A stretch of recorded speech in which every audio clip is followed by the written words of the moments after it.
Om Shanti dear students. कुछ क्षण परमपिता परमात्मा से को याद करेंगे। ओम शांति। ब्लैक बोर्ड की ओर देखिए। लेसन सेकेंड, हेडिंग है इसका, we are not afraid to die if we can all be together. इसका हिंदी होता है, हम मरने से नहीं डरते जब हम सब एक साथ हैं। राइटर है, देख लीजिए इसका, गोडांकू एंड एलन स्टार। तो किस तरीके से इस लेसन को सजाया है राइटर महोदय ने, बहुत ही अच्छा लेसन है। देख लीजिए paragraph first. In July 1976 my wife Mary son Jonathan 6 daughter Sujan 7th and I set sail from Plymouth, England to duplicate the round the world voyage made 200 years earlier by Captain James Cook. For the longest time, Mary and I, a 37-year-old businessman, had dreamed of sailing in the wake of the famous explorer. Old businessman had dreamed to sailing in the wake of the famous explorer, and for the past 16 years we had spent all our leisure time honing our seafaring skill in British waters. तो meaning देख लीजिए, word meaning. Set sail, set sail का अर्थ होता है समुद्री यात्रा प्रारंभ करना। पता होगा आप लोगों को पहले के समय में क्या है, समुद्री बेड़े के माध्यम से ही एक स्थान से दूसरे स्थान पहुंचा जाता था। जैसे वास्को डी गामा ने हमारे भारत आया तो वही समुद्री मार्ग से वह भारत पर आया था। पहले समय में इस प्रकार के यातायात के साधन नहीं थे, ऐसे सड़कें नहीं थे। एक कुछ समय पहले ही इन सड़कों का निर्माण हुआ है। तो सेट सेल का अर्थ बतला रहा था मैं, समुद्री यात्रा प्रारंभ करना। वायेज, VOYAG, वायेज, समुद्री यात्रा।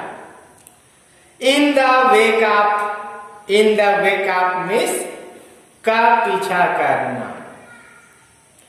एक्सप्लोरर, अन्वेषक, अन्वेषक को कहा जाता है एक्सप्लोरर। लेजर, लेजर मिस होता है आनंद का समय, फालतू का समय। देख लीजिए स्पेलिंग, LEISURE, लेजर। हनिंग, हनिंग मिस तीक्षण करना। सिफेअरिंग, समुद्रगमन। और स्किल मिस होता है योग्यता, SKILL, स्किल, योग्यता। तो ये था वर्ड मीनिंग। अब देख लीजिए इसका अनुवाद। इन जुलाई 1976, जुलाई 1976 की बात है। माई वाइफ मैरी, मेरी पत्नी मैरी, सन जोनाथन 6 वर्षीय बेटा जोनाथन, डॉटर सुजान 7 और 7 वर्षीय पुत्री Suzanne, and miss our. I set sail from Plymouth England to duplicate the round the world voyage made 200 years earlier by Captain James Cook। मैं कैप्टन जेम्स कुक द्वारा की गई विश्व भ्रमण की समुद्री यात्रा को दोहराने के लिए प्लाईमाउथ इंग्लैंड से यात्रा के लिए रवाना हो गया। कौन कौन शामिल थे इसमें? राइटर महोदय और उसकी पत्नी मैरी, साथ में उसका 6 वर्षीय बेटा जोनाथन और 7 वर्षीय उसकी पुत्री सुजैन और राइटर महोदय। इंग्लैंड से इन्होंने यात्रा का क्या किया? शुरुआत किया। Mary and I a 37-year-old businessman. Mary और मैं 37 वर्षीय एक वृद्ध व्यापारी had dreamed to sailing in the wake of the famous explorer। तथा मैरी ने कई वर्षों से प्रसिद्ध अन्वेषक को अनुसरण करने का सपना देखा था। And for the past 60 years we had spent all our leisure time honing our seafaring skill in British water। तथा पिछले वर्षों से हमने अपना सारा समय ब्रिटिश के समुद्रों में अपने कौशल को तीव्र करने में गुजार दिया था। ऐसा लेखक कहते हैं। कौन है इसका writer? Gordon Cook and Alan Easter. तो समझ तो आ गया होगा। ये था फर्स्ट पैराग्राफ। अब देखते हैं सेकंड पैराग्राफ। प्यारे, our boat Wavewalker a 23 meter 30 ton wooden hulled beauty had been professionally built and we had spent months fitting it out and testing it in the route tester whether we could find। तो web walker miss होता है प्यारे जहाज का नाम। Web walker किसका नाम है? जहाज का। वुडन हल्ड मिस होता है लकड़ी का मुख्य ढांचा जहाज का। और रफेस्ट सबसे खराब। रफेस्ट मिस सबसे खराब 23 मीटर्स अर्थात 23 मीटर और 30 टन कहा, वो 30 टन है। और वुडन हुल्ड ब्यूटी लकड़ी से बनी नाव। ट्रांसलेशन देख लीजिए। आवर बोट वेब वाकर, हमारी नाव वेब वाकर ए 23 मीटर जिसकी लंबाई कितना है? 23 metre 30 ton wooden hulled beauty 30 ton आकर्षक लकड़ी से बनी नाव थी। हैड बीन प्रोफेशनली बिल्ट, जो व्यवसायिक कार्यों के लिए बनाई गई थी। And we had spent month fitting it out and testing it in the roughest weather we could find। तथा इसमें हमने साजो सामान लगाने तथा खराब मौसम में इसका परीक्षण करने में कई महीने व्यतीत किए थे। जैसे मान लीजिए अचानक वेब वाकर से समुद्र के मध्य में पहुंचे हैं यात्रा के दौरान और अचानक वहां तूफान टेम्पेस्ट उत्पन्न हो जाए। यदि किसी कारणवश जहाज खराब है, उस छिद्र हो गया है और उसमें पानी अंदर की ओर घुस जाए, तब तो जान बचाना मुश्किल हो जाएगा। क्या इसीलिए इन लोगों ने क्या किया था, खराब मौसम से निपटने के लिए उस जहाज का कई महीने तक परीक्षण किए थे। आगे देख लीजिए, पैराग्राफ 3 है, the first leg of our planet 3 years 15 kilometers journey passed pleasantly as we sailed down the west coast of Africa to Cape Town. There, before heading east, we took on to crewman American Larry Vigil and Swiss Herb Segler to help us tackle on of the world's refreshed sea, the Southern Indian Ocean. Word meaning है Cape Town. Cape Town अर्थात दक्षिण Africa का Cape Town एक स्थान है। क्रूमेन, क्रूमेन miss होता है कर्मी दल, किसका, जहाज का।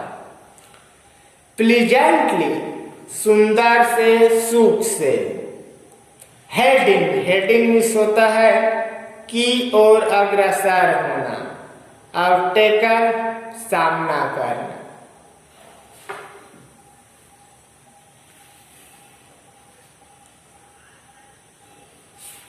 तो देख लीजिए, the first leg of our planet 3 years 1,05,000 kilometer journey passed pleasantly as we sailed down the west coast of America to Cape town.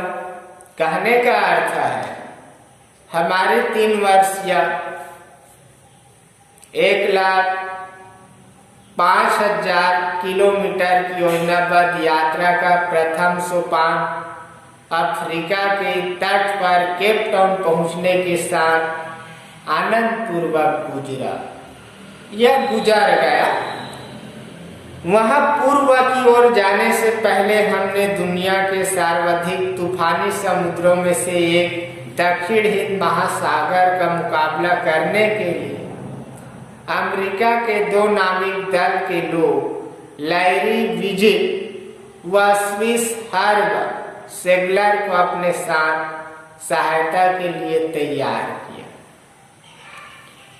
तैयार करना था उनको मनमाए कि अचानक समुद्र में गड़गड़ाहट उत्पन्न हो जाए, तूफान आ जाए या और कुछ परेशानी हो, तो उससे निपटने के लिए ये लोग क्या किया, अमेरिका के 2 नाविक थे, नाविक दल के लोग थे। नाम क्या था उनका, लैरी विजल व स्विस हर्ब सेगलर। इन दोनों को अपने साथ लेने के लिए मनवाए, इनको तैयार किए। 4th पैराग्राफ में क्या कहता है writer, on our second day out of Cape Town we began to encounter strong gales for the next few weeks they blew continuously gales did not worry me but the size of the waves was alarming up to 15 meters as high as our main mast। Encounter का अर्थ होता है प्यारे, सामना करने लगे। ENCOUNTER, गोली मारने वाला एनकाउंटर नहीं, सामना करने लगे ये वाला एनकाउंटर है। गेल्स, गेल्स मीन्स यहाँ पर तूफान। टेम्पेस्ट का भी होता है, गेल्स का भी होता है, देख लीजिए साइनोनिम वर्ड। अलार्मिंग, डराने वाला। घर में क्या है, अपन लोग मोबाइल के माध्यम से या जो घड़ी है, क्लॉक है, उसके माध्यम से अपन लोग क्या किए रहते हैं, अलार्म सेट किए रहते हैं ताकि इतना टाइम जब हम नींद में हो या जब भी रहे कुछ अनेक प्रकार के कार्य कर रहे हैं तो जो टाइम सेट किए हैं दूसरे कार्य के लिए तो अलार्म बजता है, रिंग बजता है, तब हम सचेत हो जाते हैं उस कार्य के लिए। तो यहाँ पर वही है अलार्मिंग अर्थात डराने वाला कहा। मेस्टर खंभा एरिया। तो on our second day out of Cape Town के चलने के दूसरे दिन हमारा we began to encounter strong gales. हमारा सामना प्रबल झगड़ों से होने लगा। झगड़ों जानते हैं? तूफान। For the next few week, अगले कुछ सप्ताह की बात है, they blew continuously guest did not worry. सप्ताह वे लगातार चलते रहे। अगले कुछ सप्ताह जो झक्कड़ था वह लगातार चलता रहा। झक्कड़ों की तो मुझे चिंता न थी, परंतु लहरों का आकार भययुक्त था। आप लोग देखे होंगे समुद्र, कभी गए समुद्र के किनारे, बीच के किनारे, किस प्रकार से समुद्र से लहरा चलता है। जिधर लहरते हुए आता है बहुत बड़ा विकराल रूप धारण कर लेता है। उनके समक्ष चाहे इंसान हो या जानवर या हाथी या जीव जंतु या कोई भी वस्तु हो, मान लीजिए, लहरा क्या करता है, उठाकर फेंक देता है बहुत दूर, फिर वापस चला जाता है। तो उसी प्रकार से रेटर महोदय की फैमिली और दो अमेरिका उनके साथी हैं अमेरिका के, उनके मध्य इस प्रकार का भययुक्त वातावरण सामने आया, पनप गया, कहने का मतलब।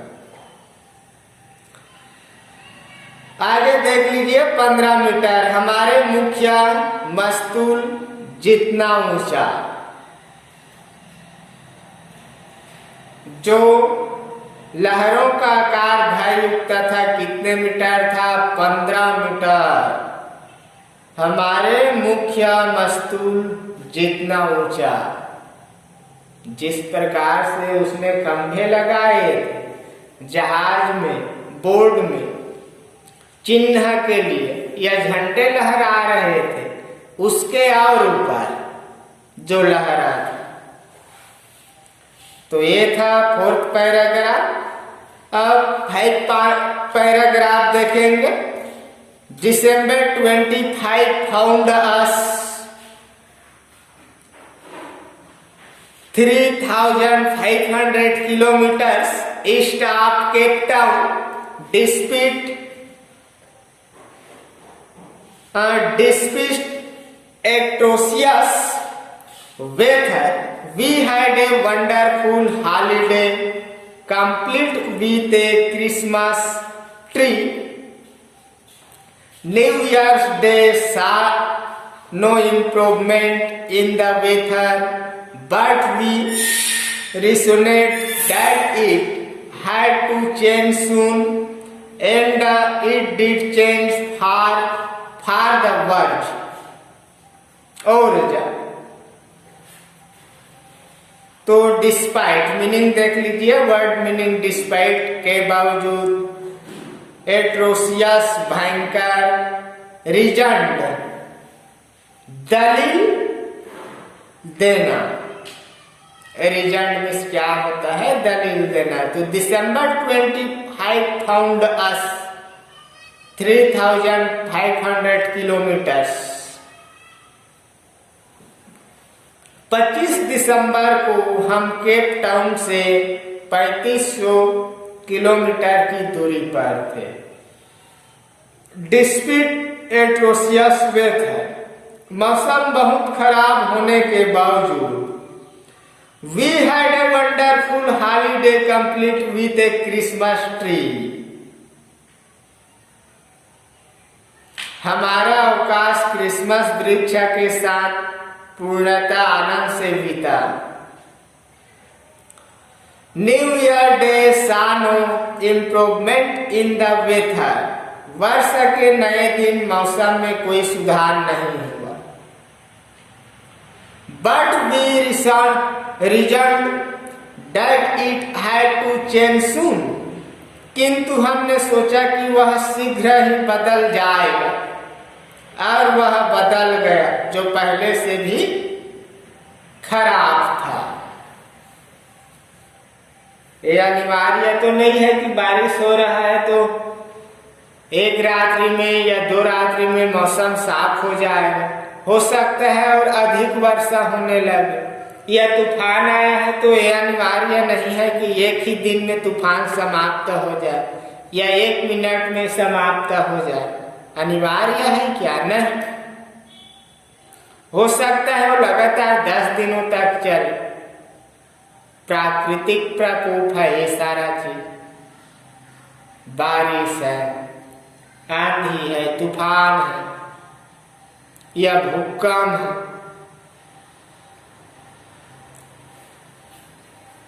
तो पहले से अब क्या हो गया? मौसम पहले से ज्यादा खराब हो गया।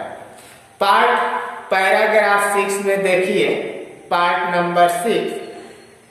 Head down on journey to the waves were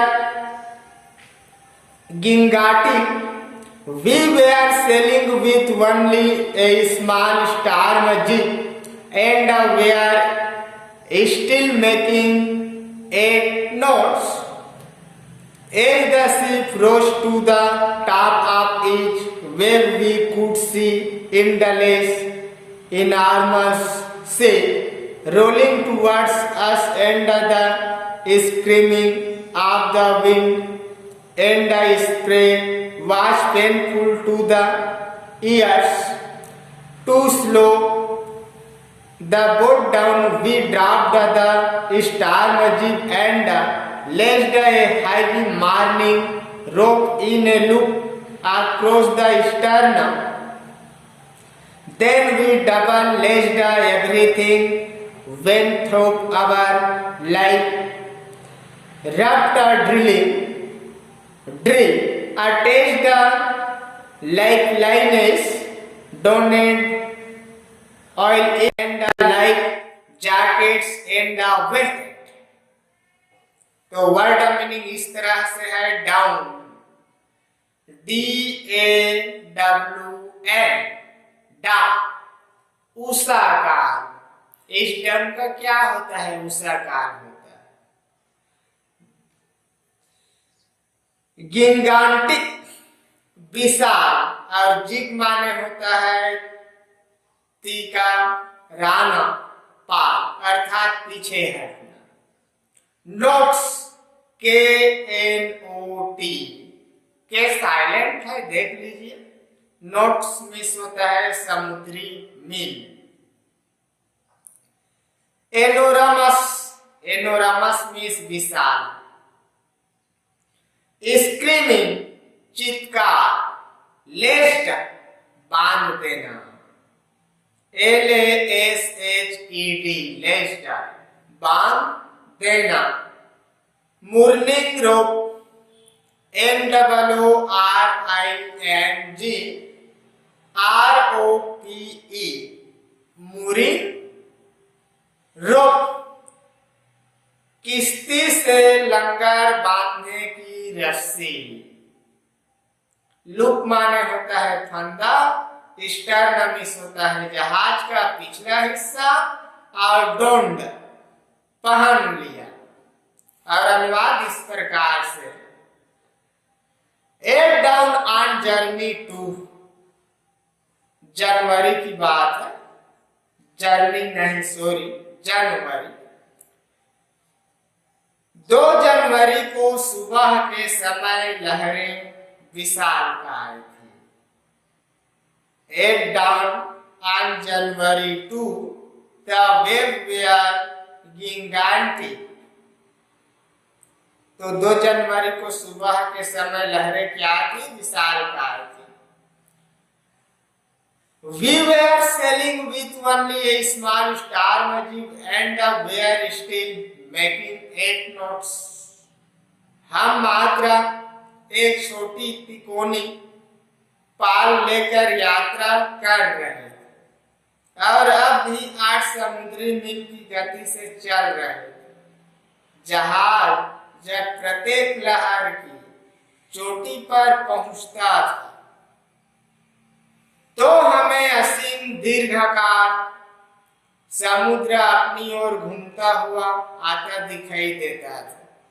हवा तथा बौछार की चीख कानों के लिए कष्टदायक थी। नाव की गति धीमी करने के लिए तूफानी तिकोनी पाल नीची कर दी तथा नाव को बांधने वाले मजबूत रस्सी का फंदा बनाकर नाव के पिछले हिस्से में रख दिया। मरता क्या नहीं करेगा। समुद्र के बीच में फंसे हैं राइटर महोदय और उसकी फैमिली और साथ में अमेरिकन उनके 2 साथी। क्या क्या नाम बतलाया था? लैरी विजिल और वह स्विस हर्बा सेगलर, ये दोनों भी उनके साथ में थे। तो बचने के लिए देख लीजिए किस प्रकार से इन लोगों ने बंदोबस्त किए थे।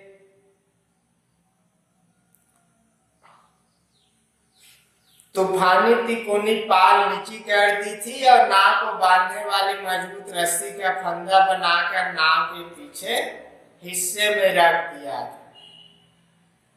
सब विवेक की खेल है प्यार। 7वां पैराग्राफ देख लीजिए। The first indication of impending disaster came at about 6 p.m. with a ominous silence. The wind dropped and the sky immediately grew dark. Then came a growing roar and an enormous could to veered out of the ship. With horror, I realized that it was not a could, but a bed like no other I had ever seen. It appeared perfectly vertical and almost a twist the height of the other waves with a frightful breaking crest. Word meaning indication, indication means चिन्ह, इशारा। Impending, impending means होता है एकदम आने वाला। Disaster, disaster means बर्बादी।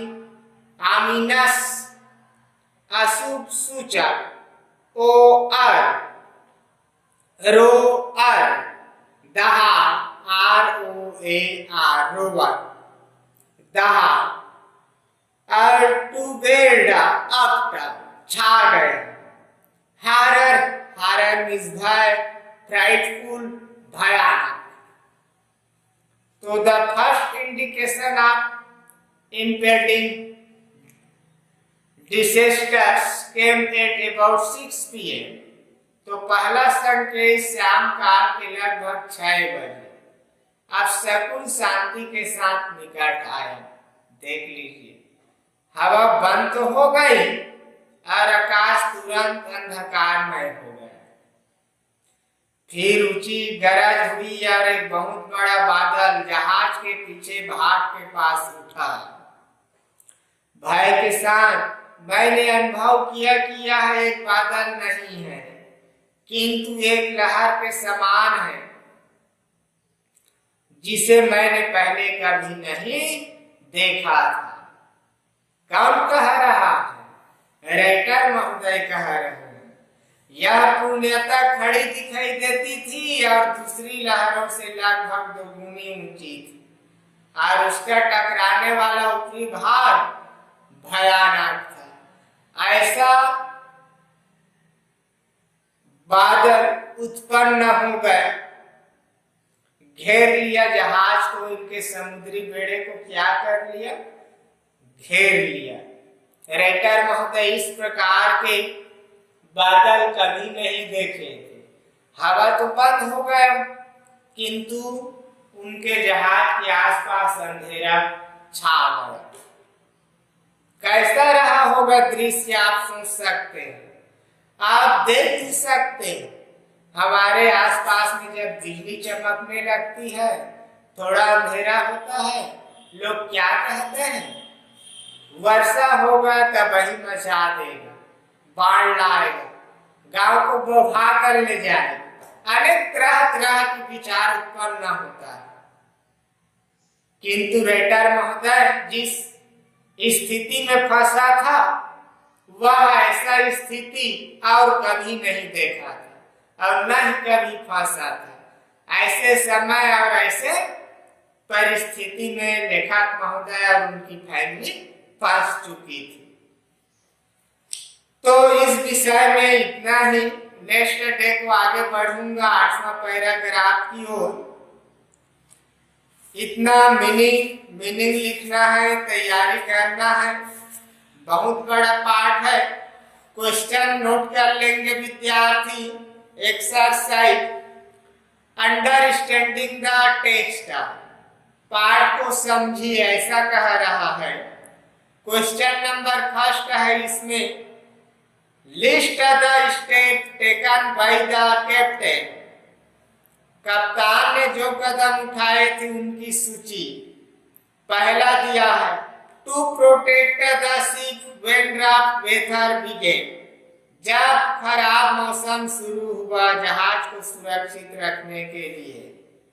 और दूसरा है इसमें, to check the flooding of the water in the ship, जहाज पर चढ़ा हुआ पानी को जांचने के लिए।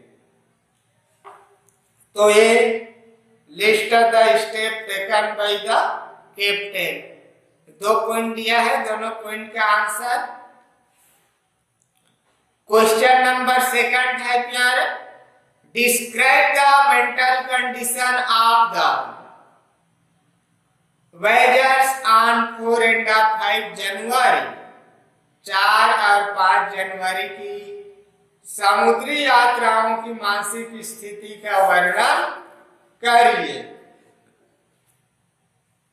Question number 3, describe the ships in the narration of the event as indicated in the 3 section of the test, give a subtitle to each section.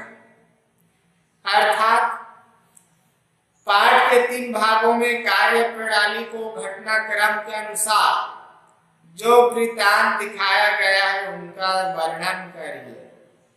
प्रत्येक भाग का एक उपशीर्षक दीजिए।